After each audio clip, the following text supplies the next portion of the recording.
Hello and welcome to another episode of Disney Movie Investigation. If this is your first time watching, welcome to the show. In each episode, we take a look at a movie that is featured on Disney+. On this episode, we are going back to the 80s when we take a look at broadcast news. And stay tuned for our bonus story as we take a look at the Dapper Dans who perform in the Disney parks. And if you are enjoying these episodes, I do ask that you please hit that subscribe button. That way you'll be notified with each new episode. Now, sit back and enjoy this episode of Disney Movie Investigation. So like I said, today we are covering broadcast news. This movie was released on December 16th, 1987. It was written and directed by James L. Brooks. The production company was Gracie Films, and it was distributed by 20th Century Fox. It had a budget of $15 million, and it did a box office return of $67.3 million. So not a lot of production history with this one, but the score was composed by Bill Gonti, and the film actually had appearances from composers Glenn Roven and Mark Shaman as cameos. The character of Jane Craig, who the movie revolves around, was actually based on news broadcaster Susan Zazinski, who is also a technical advisor on the film. So it's not a bio of her life, but it is based on her life. Like on her characteristics. Originally, Deborah Winger was cast as the role, but she would become pregnant before filming, and then she was replaced by Holly Hunter. Filming would begin in Washington, D.C. on February 12, 1987, and then it would move down to Florida for several location shooting after that point. In terms of the cast, so we have William Hurt, who plays Tom Grunick, Albert Brooks, who plays Aaron Altman, Holly Hunter, who plays Jane Craig. Joan Cusack plays Blair Litton. Jack Nicholson is Bill Rorish. And John Cusack is the Angry Messenger. In terms of the plot, basket case news producer Janie Craig falls for news reporter Tom Crank, a pretty boy who represents the trend towards entertainment news that she despises. Aaron Altman, a talented but plain correspondent, carries an unrequited torch for Jane. Sparks fly between the three as the network prepares for big changes, and both the news and Janice must decide between style and substance. So in terms of the legacy of this movie, this film was nominated for several Academy Awards, including Best Picture, Best Actor, Best Actress, Best Supporting Actor, and Best Original Screenplay, Best Cinematography, and Best Editing.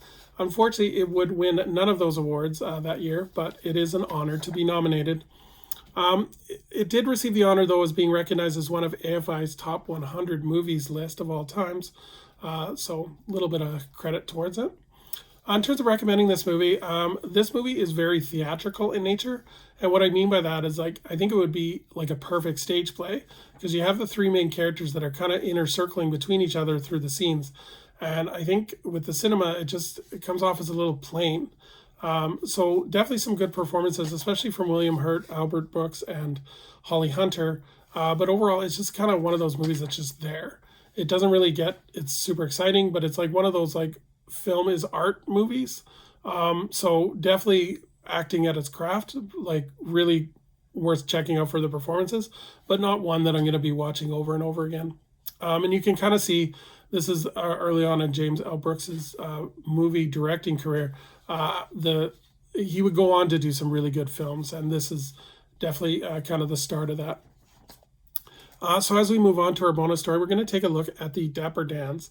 And for those that don't know, they are an all-male barbershop quartet who performs at both Disneyland and Walt Disney World since opening day, actually. They would also perform in Disneyland Paris from 1995 to 2002, and then in Hong Kong Disneyland from 2005 to 2008. They often perform on Main Street and perform songs from Disney movies. At Christmas time, they will perform classic Christmas carols, and then occasionally they play old barbershop quartet songs as well. So the Dapper Dans have been incredibly popular that they've actually made their mark in popular culture. In the Simpsons episode, Homer's Barbershop Quartet, the Dapper Dans would provide the singing voices for the B Sharps.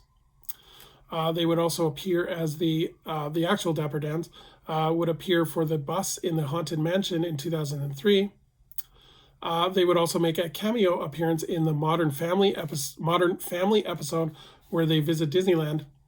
And then they were actually honored as a cameo in Mickey's Runaway Railway, where the Dapper Dans would be featured as anamorphic dogs. So the Dapper Dans are they're great when you catch them on Disneyland or Disney World. They're great just to sit back and listen, and they're very talented, and it's kind of one of those things that make Main Street USA. Definitely, it's part of the culture of it. So definitely, next time you see them, definitely check out. Give yourself a moment to sit back and watch their performances. So thank you so much for joining us here on this episode of Disney Movie Investigation. Bit of a shorter video this week, but that is okay.